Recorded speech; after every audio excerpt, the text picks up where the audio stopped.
Hi there guys, I'm Nikhil from Notion Hub, and in this video, I'll be showing you the most important tips and tricks for your Realme C33. By the way, I'll also be posting a dedicated video for the best feature section where I'll be talking about all the features offered by this phone. So definitely check out that video as well, link will be in the description.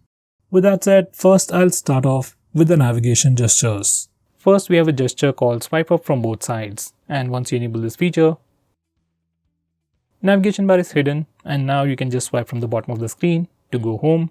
You can swipe and hold for recent apps. And finally, to go back a step, you can swipe from the left side or right side. You also get a pretty cool animation. Overall, these gestures are great, but they don't work all that well. Next, this one also comes with a dedicated dark mode and you can enable it from settings. This is currently in beta, that's why it's available in Realme Lab settings. And once you enable it, all the UI elements change to dark mode and your phone will look much more cooler, it will strain your eyes less at night. Once you enable this toggle, dark mode will be enabled, all the UI elements change in color. This is the toggles area and this is your app drawer, and these are your stock applications. As you have seen, even stock applications have changed their theme. Usually most phones do that, but this phone also enables dark mode for third-party applications. So let's say you have Google Play Store, it has a dark mode, and once you enable dark mode on this phone, dark mode will be enabled for Google applications as well, like Google Play Store and YouTube. And this phone also enables dark mode for normal applications, say like Amazon Prime. Sometimes it works and sometimes it doesn't. So for some reason, if dark mode doesn't work properly on any third-party application, you can disable this toggle and that application will open in the normal mode. This is something you should definitely try. One of the most highlighting features about this phone is its 90Hz display. For some reason, if you want to switch to 60Hz display, you can do that from the display settings. Go to display settings, select screen refresh rate. From here, you can select 60Hz to change the refresh rate. I would always leave it at 90Hz. Next, this phone also has a unique feature called screen of clock, and you can enable it from the display settings. And here we go, screen of clock. And once you enable this toggle, every time you lock your phone, you see your time, date, battery percentage information on the screen. And every time it changes the position, so it won't drain battery and doesn't cause any screen burning issues. And you can also schedule it to automatically turn on and turn off at a specific time. Next, let's remove some bloatware. Now these are some of the applications that come pre-installed. You might not need most of these applications, so if that's the case, uninstall them as soon as possible. Next, I'm going to show you how you can disable lock screen magazine.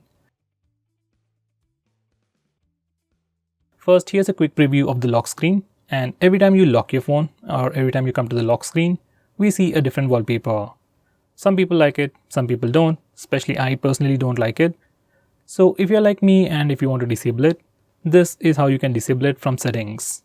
And now, here's the lock screen once again, and no matter how many times you come to the lock screen, we will have a fixed wallpaper. Next, I'm going to show you some camera gestures. First, we have touch. Once you enable this feature, we can take a picture by just touching the preview screen. It works for both the rear camera and even for selfies.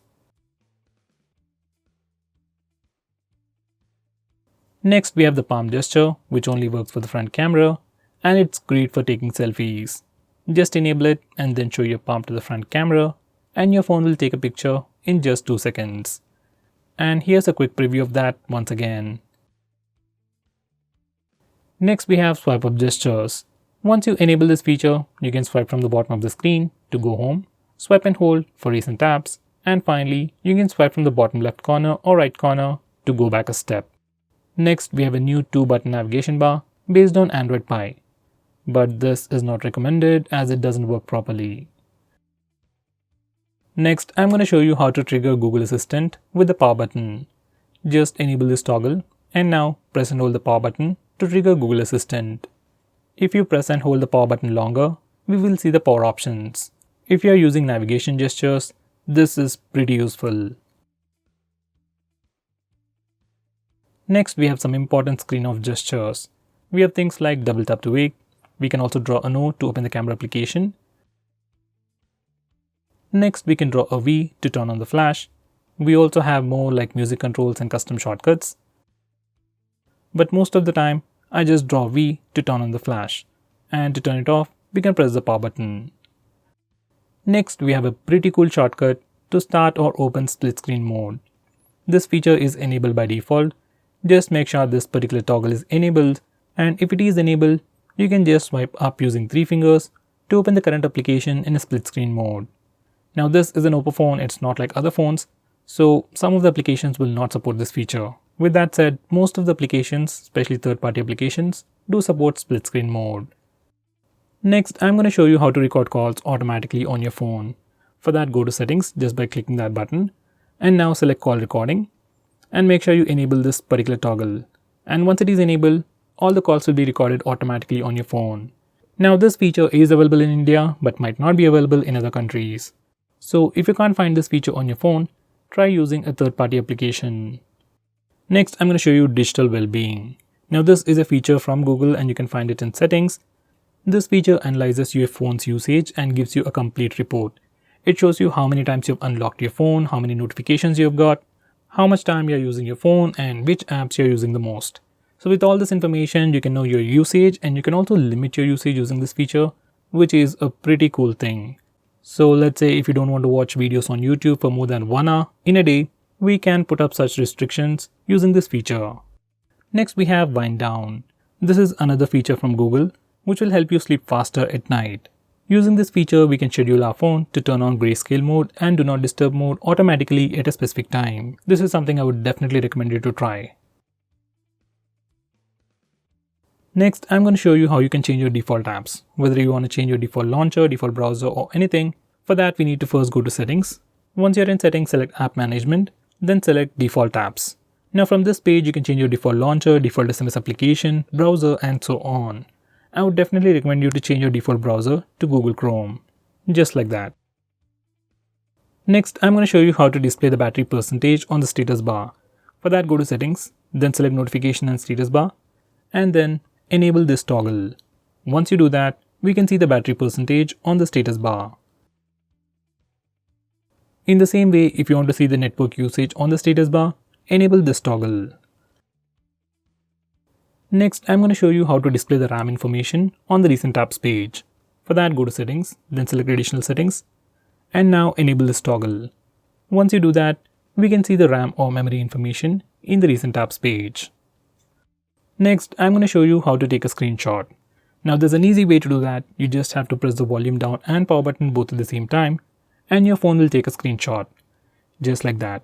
It works everywhere and you just have to press these 2 buttons at once and it really works. Now for some reason, if that's a bit hard for you, we also have the 3-finger screenshot gesture. Just go to settings and just enable this toggle. And once you do that, you can swipe down using 3 fingers to take a screenshot. Here's a quick preview. Once again, it also works everywhere. Just swipe down using 3 fingers and you'll get a screenshot. Next, I'm going to show you how to take a long screenshot. For that, first we need to take a regular screenshot. We can either use the buttons or the gesture, and once you take a screenshot, click long screenshot. Now we'll see a quick preview. You just need to scroll through the page, and once you're done, click done. And then we will get a long screenshot.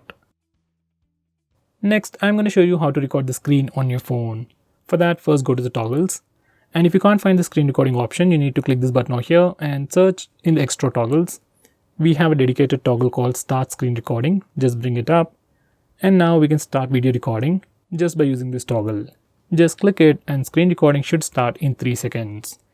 If your phone asks for any permissions, just grant them all. Next, I'm going to show you how to stop applications from automatically restarting in the background. For that, you need to first open Phone Manager. You can find it on the home screen or in your app drawer. Once you open it up, select Privacy Permissions, then select Startup Manager. Now from this page, we can start or stop applications from automatically restarting in the background. Personally, I'll enable this toggle for apps like Truecaller, WhatsApp or Instagram, and disable it for everything else. So guys, these are the most important tips and tricks for your phone.